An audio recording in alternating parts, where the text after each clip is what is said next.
Yo, yo, it's SmallmouthCrush. Today we're going to talk about my bait casting rod and reel setup. I got a lot of questions over the last couple months of what type of techniques do I use, as far as what type of rod and reel combo that I like. And so I just got done getting everything ready for this coming season.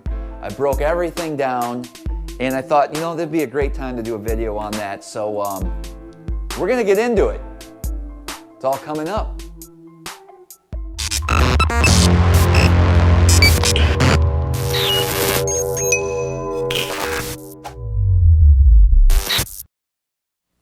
All right, so before we get into this video, if you guys are not already a subscriber to the channel, I'd appreciate if you could subscribe, smash up the likes, leave any comments below.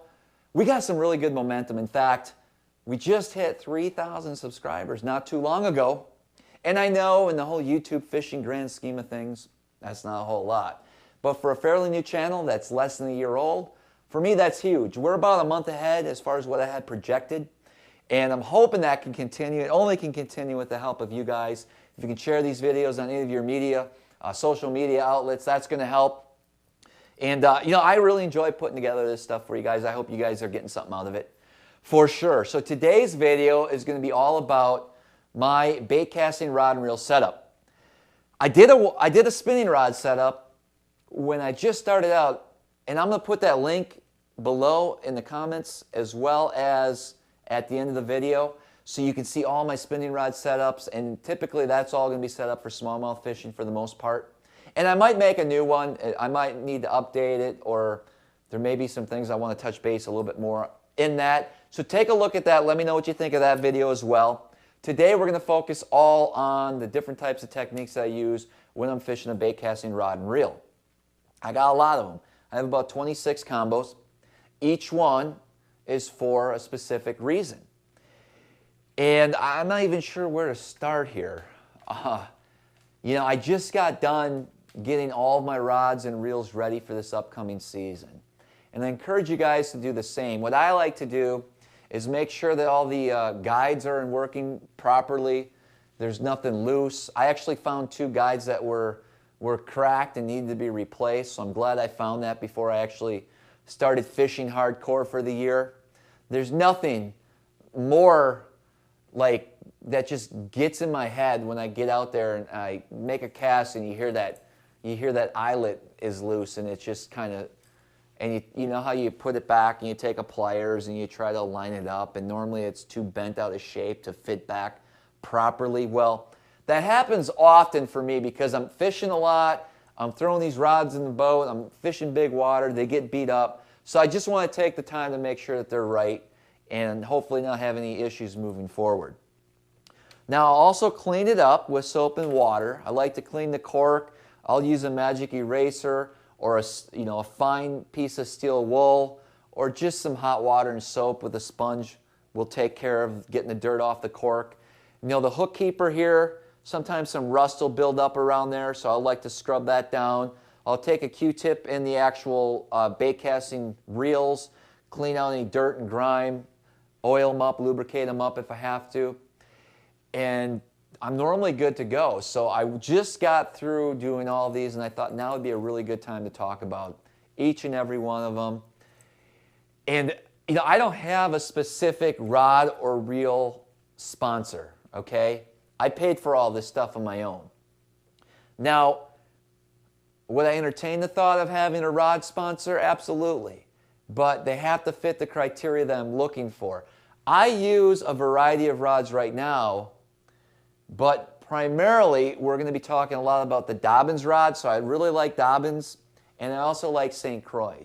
The majority of my spinning rods are all Legend St. Croix Extremes, with the exception of one Dobbins that I also have. And so you're going to find a mixture of different rods in my arsenal. As far as the reels go, I started out using Abu Garcia Revos for a number of years. Then I went over to the Daiwa Tatulas. I tried them for about a year. And for the last 2 years, I switched over and have been using the Luz reels. Heard a lot of good things about them, and I've been pretty happy. They fit great in my hand. They're lightweight. They cast great. You can adjust them well. I'm able to make very long casts with light baits without getting a whole lot of backlash.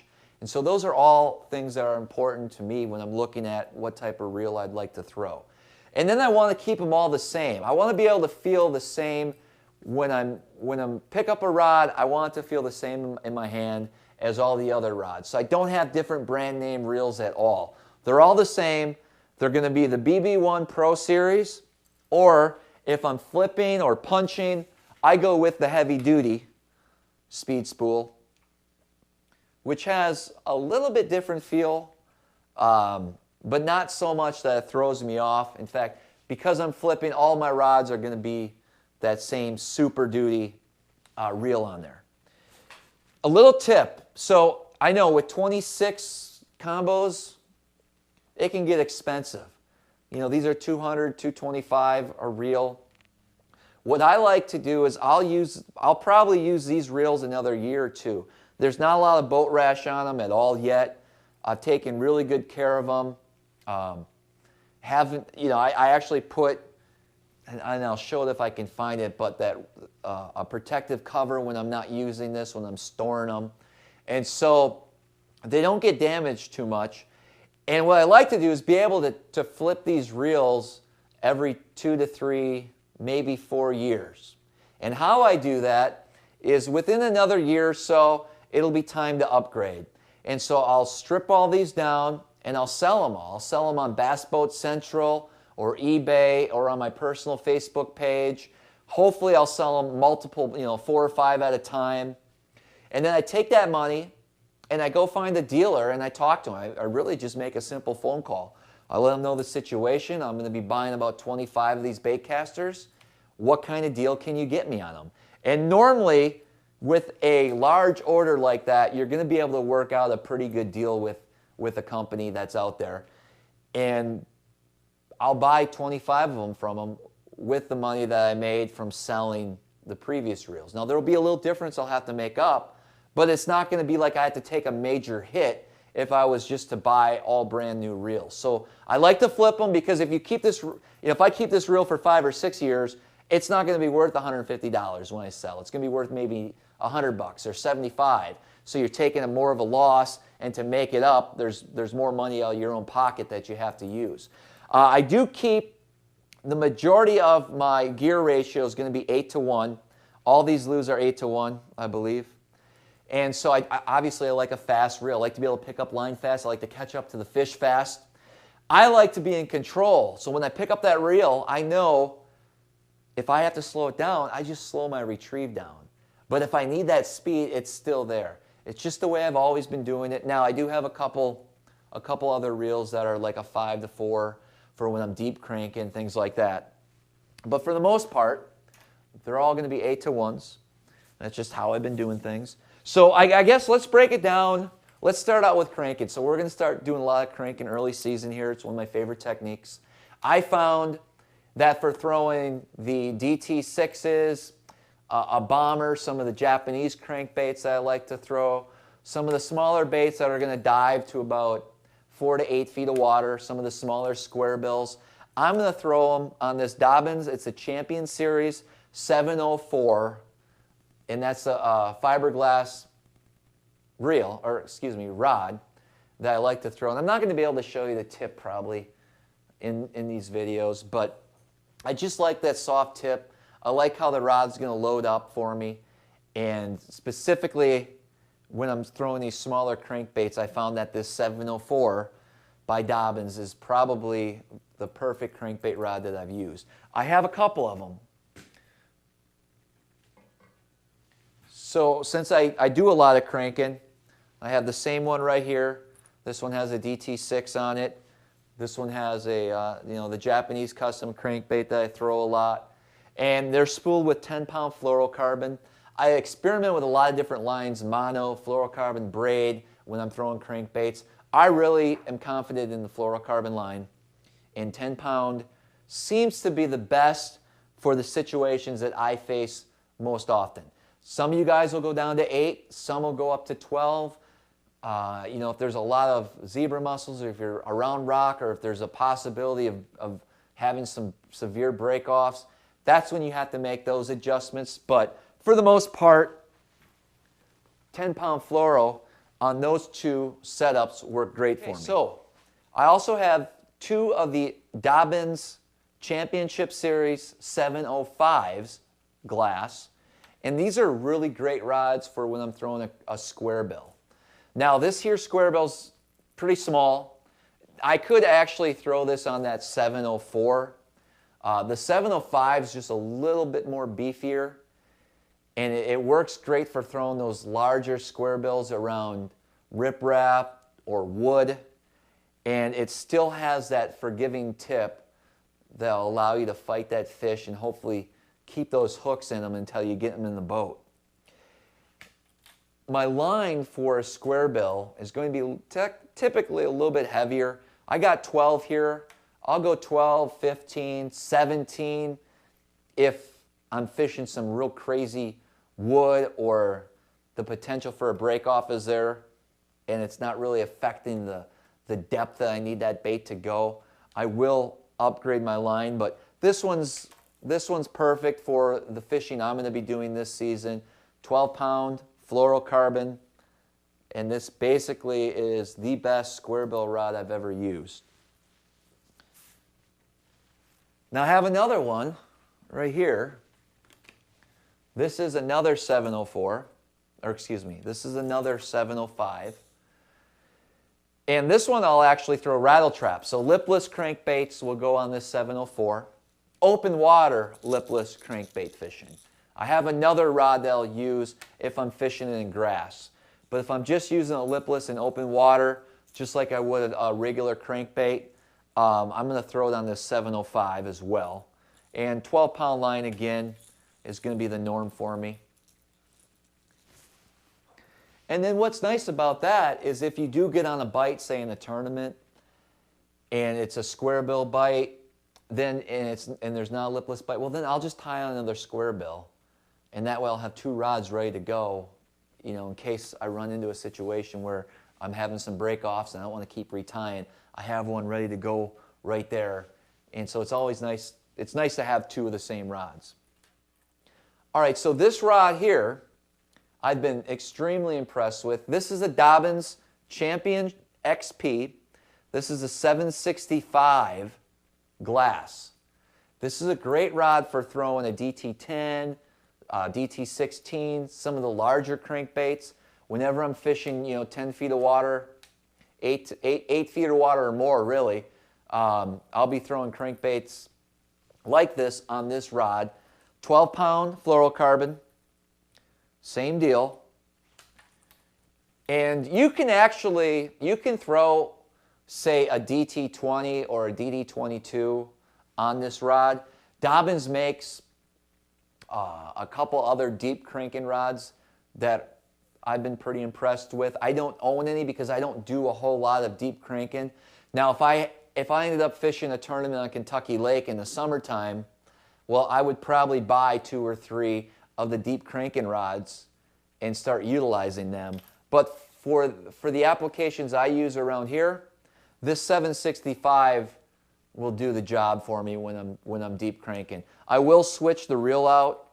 I'll use a 5:4 gear ratio if I'm throwing a DT20 or DD22. That just helps take the strain off of the retrieve, because a lot of times those crankbaits are digging in, and I mean, if you're making thousands of casts a day, you're going to feel it. And that lower gear ratio reel just takes that pressure off. You can still throw a DT20 with an 8-to-1 gear ratio, but you're going to feel it. You're going to feel it after the first cast. So I do bring along an extra reel when I am traveling if I get on a pattern, which is rare up here where I need to do some deeper cranking. I just don't do it. I'm sure there's patterns. I oftentimes don't resort to that. Okay, so the next one on our list is another Dobbins. This is the 734. Okay, this is a Dobbins Champion XP again, the 734.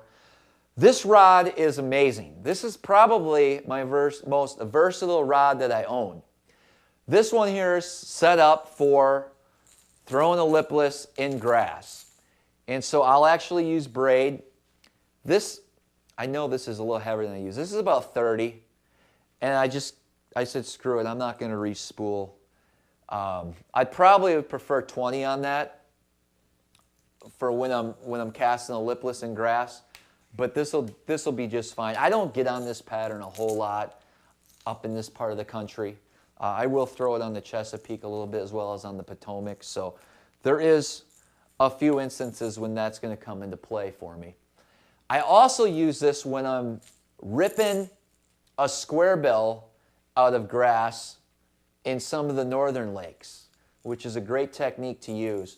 So if I get on a grass line, I want to throw a big square bill, I'm going to chuck it in just like you would a spinnerbait or a chatterbait.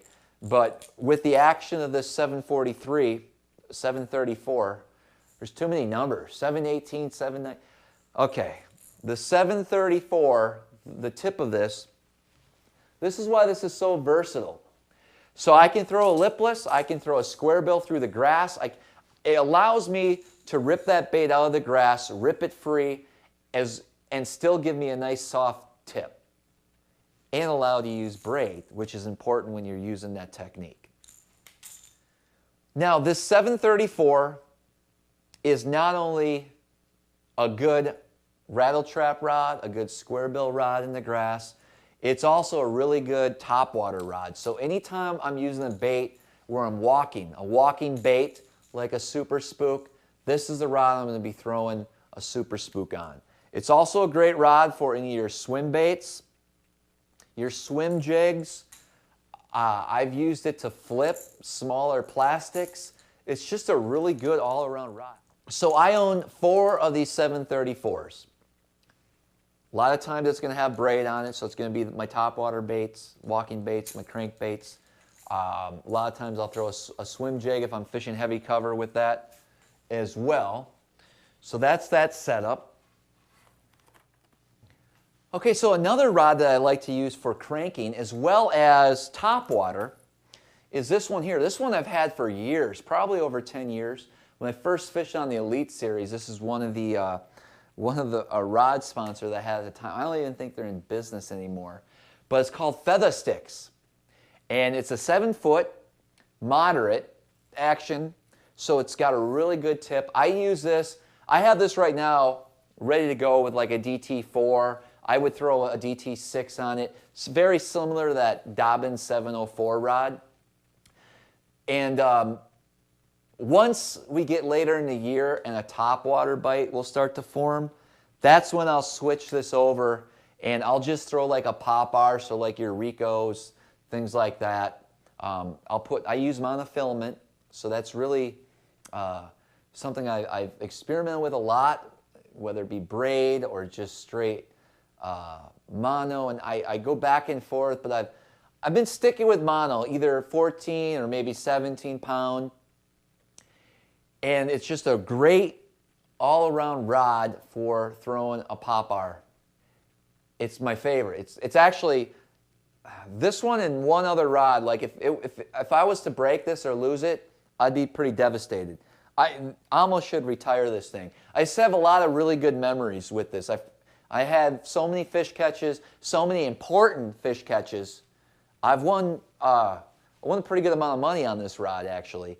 And so it's got a special place for me. And I'm hoping that I can't replace it.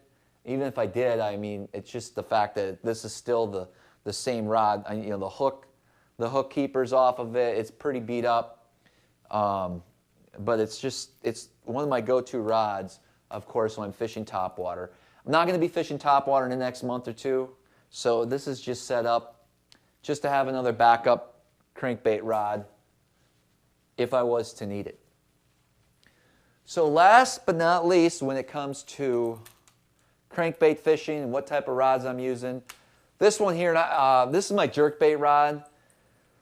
I'll also throw a jerkbait on that Dobbin 704. It works great for that.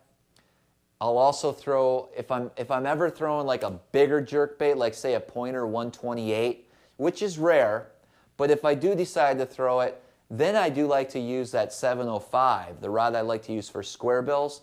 I'll also use that for throwing the big jerk baits. It's rare, so I don't use it too often. This here rod is made by Nutter. You know what I'm saying? Nutter rods. This is a Steve Daniel jerkbait special.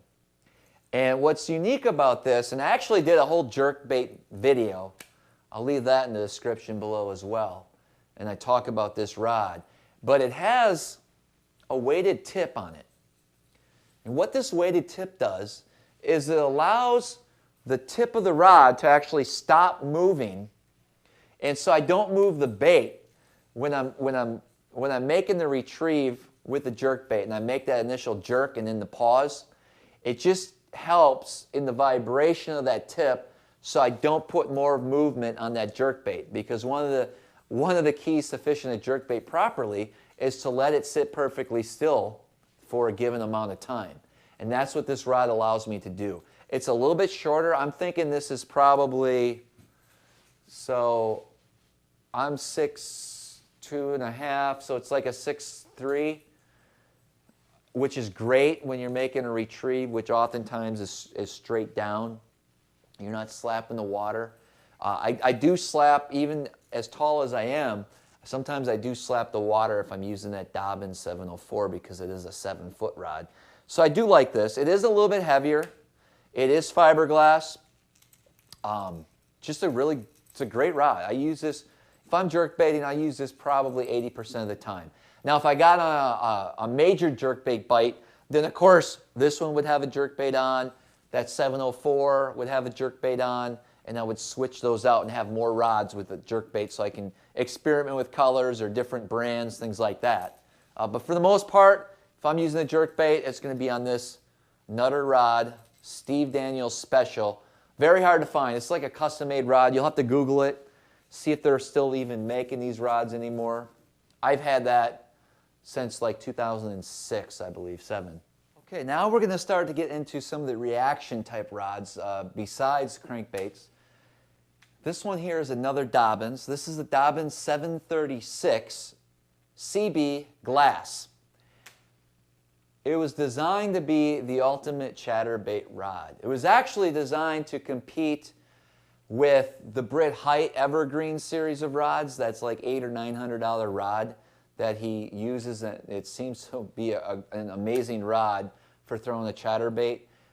This Dobbins was designed, I believe, to be very similar to that rod, but not as costly. And this rod here I've been using for the last year. It's got a really great tip. It is fiberglass. And what that allows me to do is it allows me to load up when that fish bites, let them load up on that chatterbait and really get a good hook in them. I haven't lost too many chatterbait fish with this rod. I'll use 12 to 14 fluorocarbon when I'm throwing a chatterbait. And I can't say enough about this. If you guys are into chatterbait fishing, you want a rod specifically for throwing a chatterbait, I would really look into this Dobbins 736. I can't say enough good things about it. It's legit, and it's great. I'll be using this quite a bit this coming next couple months here on the Potomac, as well as on the Chesapeake Bay. Now you can throw spinnerbaits on here. It'd be a great swim jig rod. But I have a few other rods set up that I use for that. So if I'm going to be throwing a spinnerbait, a lot of times I'm going to be using this Legend St. Croix Extreme. This is a medium heavy, 7-foot medium heavy. It's got an extra, it's fast action. So it's got a great tip. It allows me to swing those spinnerbaits out there pretty good. I'm using 15-pound fluorocarbon on here. Just a little finesse spinnerbait. And it's just great. It's a great spinnerbait rod. I've thrown chatterbaits on this as well. Before I got that Dobbins, this was my chatterbait rod. So I'll typically just have a spinnerbait on this full time, ready to go. So I'll use this a lot when I'm fishing spinnerbaits on tidal bodies of water where I need more accurate casts than long casts. So if I'm working laydowns or docks, this 7-foot really makes it easy for me to just do kind of a swing roll, spinnerbait up and along, some of that structure. If I'm fishing offshore for smallies, which I use a spinnerbait a lot for, there's actually a different rod that we're going to go over that'll utilize the bigger 1/2 ounce, 3/4 ounce spinnerbaits when I'm burning them and I need to make a longer cast. That rod will work, and I've used it, but there is a better one coming up. Now here's another St. Croix Legend Extreme. This is the 7-foot medium fast action, so it's one step down from that spinnerbait rod. And this one I use a lot of times if I'm using a underspin or just a small swim bait for smallmouth. In open water, I got probably 10 or 12 pound fluorocarbon on here. And this rod is just really designed just to throw those smaller swim baits for me. So pretty self-explanatory. It's a great rod. It's extremely light. These Legend Extremes are one of the lightest rods I've ever used. They're very high end, and they're amazing. They really are. Some people might not care for the handle. It's a little bit different, a little bit unique. I think they're redesigning that. Unfortunately, I like it. I mean, I'm happy with it. Different handle probably. And again, I like to keep things, if I'm running Legend Extremes, I like them all to be the same, you know, as far as the feel. If that makes sense. I don't know. Okay, here's the one. Here's the problem we found. So I got a bad tip on here. I got to send this in and get that fixed. But this one is the ultimate Carolina rig rod. It's a Dobbins 804, and it's called the Carolina Riggin Special. It really is. It's a great rod. 17 pound fluorocarbon. Set it up all day long. All I use it for is sea rigging. And it's a great rod. It's got great, I mean, what is this, 8 foot, I think. Let's see here. Yeah, it's an 8-footer. So it just allows you to get that great hook set. When that bait's way out there, it's got a really nice handle that you can lean into and utilize for getting a really good hook set. It's a great rod. If you're a Carolina rigger and do it a lot, I would definitely look into this rod. Okay, remember that rod I mentioned just a little while ago when I said I use that Legend Extreme for spinnerbaiting? Well, this rod here, I love to throw the big spinnerbaits, especially, you know, the upstate New York, the Great Lakes, burning a big spinnerbait for smallies in open water. This one here is the Dobbin Champion Extreme. 7'8". I thought they'd give you a number on here. Okay, it's a 784. 784. It's an awesome rod for chucking big, heavy spinnerbaits. 15, 17 pound fluorocarbon is what I would go with. And when I'm not throwing a spinnerbait, I use this to flip all my jigs. So in this case, we got a 1/2 ounce Kitech jig. It's great for flipping jigs. It's got a real good backbone, real great tip. It's the ultimate jig rod for throwing, you know, 3/4 or under. 1/2 ounce, it's perfect. You can get away with even like a 1/4 on here. All right, I throw swim jigs quite a bit. Quite often I'm throwing a swim jig. And there's two different scenarios where a swim jig for me comes into play. One's going to be throwing it in heavy grass around heavy cover. And then one's going to be throwing a swim jig in open water or sparse vegetation. So this rod here is the St. Croix Legend Tournament Magnum Cranker. So it's really designed to throw your DD22s, DT20s, your Strike King Series 5s and 6s, and it's a great rod for that. However, I utilize this most of the time for throwing a finesse swim jig in open water.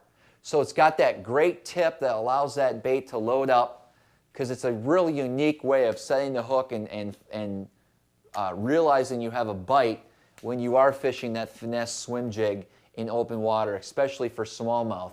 I put either 10 or 12 pound fluorocarbon line on here, and I will utilize this as well in the tidal fisheries. Before that grass gets too thick and I can get away with it, this is kind of my go-to, and I really love these finesse.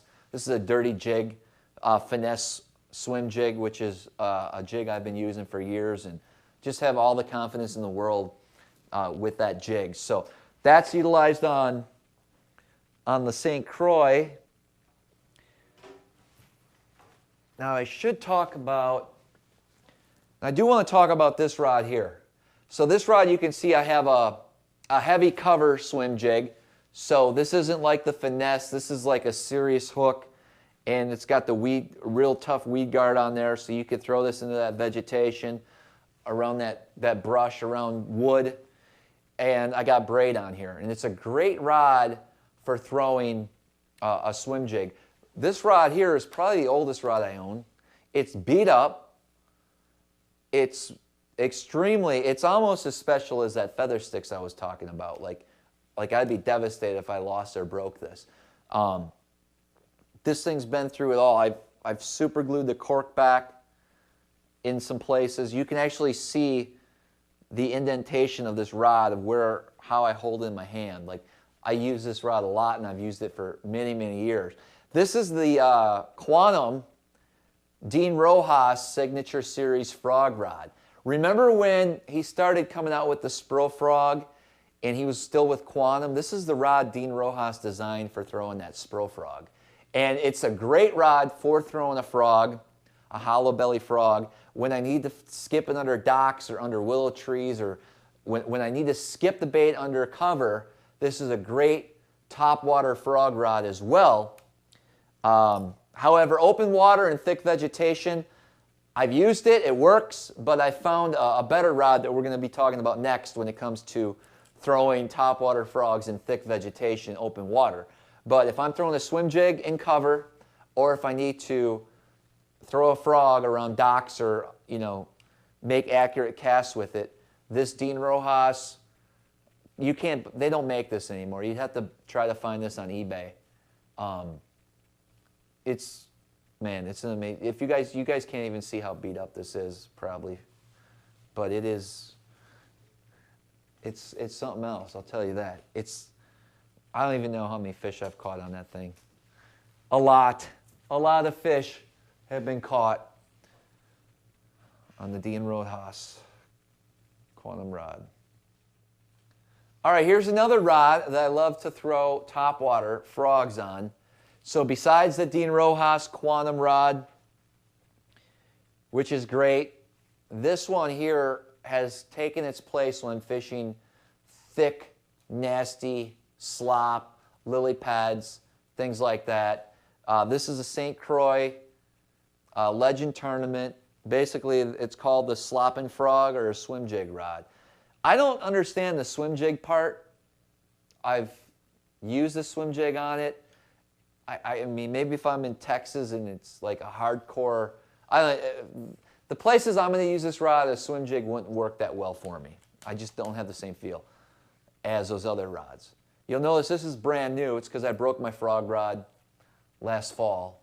And because all my rods are high-end rods, I buy rods with lifetime warranties. I'll never have to buy another rod again. I have my 25 rods, unless they get crazy, and I've been known to do that, and want to try a different technique that I think a different rod's going to make more sense, then I will accumulate a few more. But I'm kind of pushing my limit right now. You know what I mean? 25's legit.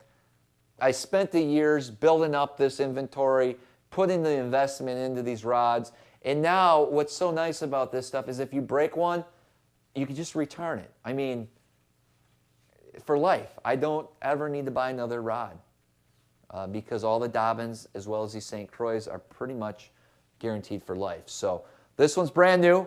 Excited to use it. They redesigned it just a little bit for this year. It's got a great feel to it. I use this one a lot on the, if you watch my Potomac River video when we were doing some frog fishing in that one tournament, This was the rod I used the majority of the time. But then you'll also see me, I did use that Dean Rojas frog rod a time or two as well. So this one's a 734. Okay, we already talked about that. Remember the walking bait rod or the rattle trap and grass rod? Well, here's just another 734. This one's spooled up with 12-pound fluoro and just a small football high-tech jig. That's what I'll be throwing on that. It's a perfect setup. Again, these 734s are real versatile. You can throw a lot of different techniques with that one rod. All right, we're coming down to the home stretch here. I just picked up a rod. It's another 734. I said I own a bunch of these.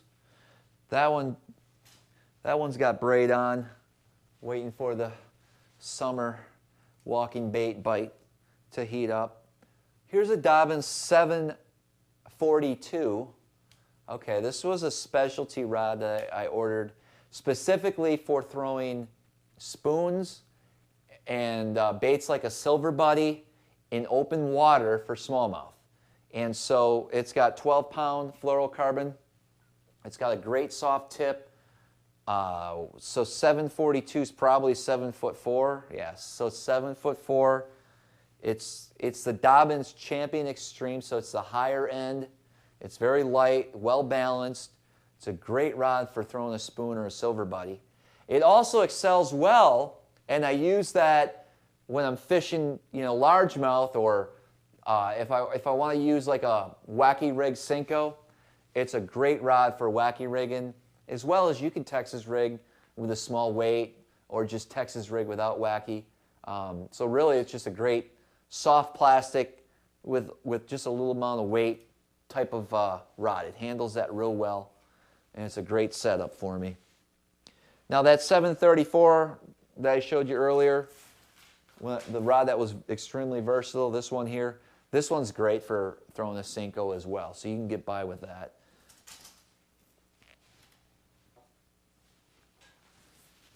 Okay, this is the, so now we're going to talk about some of the jig rods. These are more designed for throwing football jigs. I don't throw a lot of football jigs. I mean, I throw them enough, but I'm talking the bigger footballs, like the 1/2 ounce, 3/4 ounce, 1 ounce that you would throw on some of the impoundments, the Tennessee River in the summer, on the ledges, things like that. I just don't throw them a whole lot, don't have that opportunity on the bodies of water that I fish. So I have a 745, which is going to be great for your heavier footballs. I mean, this is a great rod. It's also a great, just an all-around flipping rod. Here I just have it rigged up with a brush hog and probably a 3/16 ounce weight, which is going to be great for me to just drag this bait through some of the sparse vegetation, flipping it around docks. It just works really good for that. And so since I don't use a lot of football heads, heavy football heads, this is the rod that I'll use for some of my Texas rig baits that I'll be throwing. Then the 745, which is just a step down from that 740. So the 744, this is a Dobbins Champion Extreme 744. This is just a step down from the 745. And I like to use this on my smaller footballs, like if I was dragging a 1/4 ounce or up to a 1/2 ounce for smallmouth, say, this is the rod I would use. I also use this for my pivot heads. So here you can just see I probably have 12 or probably 12-pound fluorocarbon, and just a pivot head with a Kitech plastic on the back. This is something I'll use quite a bit, especially in the springtime. It's just a great combo setup for that. Again, that 734 will throw a pivot head just as fine. That versatile rod. I keep, I have all these different rods, and I'm thinking to myself, why do I even have so many when just a handful of these can do the job? But when I'm fishing tournaments, I like to have all the rods ready to go with the baits I think I'm going to use. So that's why I carry so many different rods with me, if that makes sense. You guys are fishermen, you know what I'm talking about. Wow, so this video is probably getting a little lengthy. We went through a lot of rods. We got a few more to go. We can't leave out the Alabama rig rod, right? This thing here is a beast. It's so light. It's got an amazing handle. Look at the length of that. You can seriously get some, I mean, you can get some distance on that A-rig with this rod. This is a Dobbin Champion XP. It's called the 795. It's super light. If you held this in your hand, you'd freak out right now. You would freak out how light this thing is. Spool it up with braid, you know, 50 pounds, 65, whatever you want. And this is just my A-rig rod. I'll throw some larger swim baits. If I threw large swim baits, I'd probably throw it on this rod. I don't. I need to. This might be the year of the swim bait for me. No, probably not. But if I did throw big swim baits, single swim baits, this would be a great rod for it as well. As far as A-rigs, it's just a great, great rod. If you're in the market for an A-rig rod, this Dobbins Champion 795 is the deal. It really is. All right, only 3 more to go. We're going to move on to some of the flipping rods. Number 1 is an oldie but a goodie. This is just a St. Croix blank that a friend of mine custom made for me years and years ago. It's just a real heavy action, 65-pound braid. This is when I'm punching. It's my punching stick. It's just, I mean, you need a solid, heavy action rod when you're doing some severe punching. I'll use this rod when I'm using an 1.25 ounces or heavier. So if I'm using an 1.5 ounce weight or a 2 ounce weight, this is the rod I'm going to pick up and use. This has the Lew's Speed Spool Super Duty. If I'm using an 1 ounce or 3/4 and I'm punching, I'm going to use the St. Croix Legend Bass, Legend Tournament Bass Series, Big Jig. It's called the Big Jig rod. Been using it for years. It's an awesome rod for punching, you know, this is probably a 3/4 ounce weight, but an ounce or less, this is the rod I'll use. 65-pound braid. It's got that Super Speed Spool, Super Duty Speed Spool Lew's on here. And it's a great, great punching rod. Pretty basic.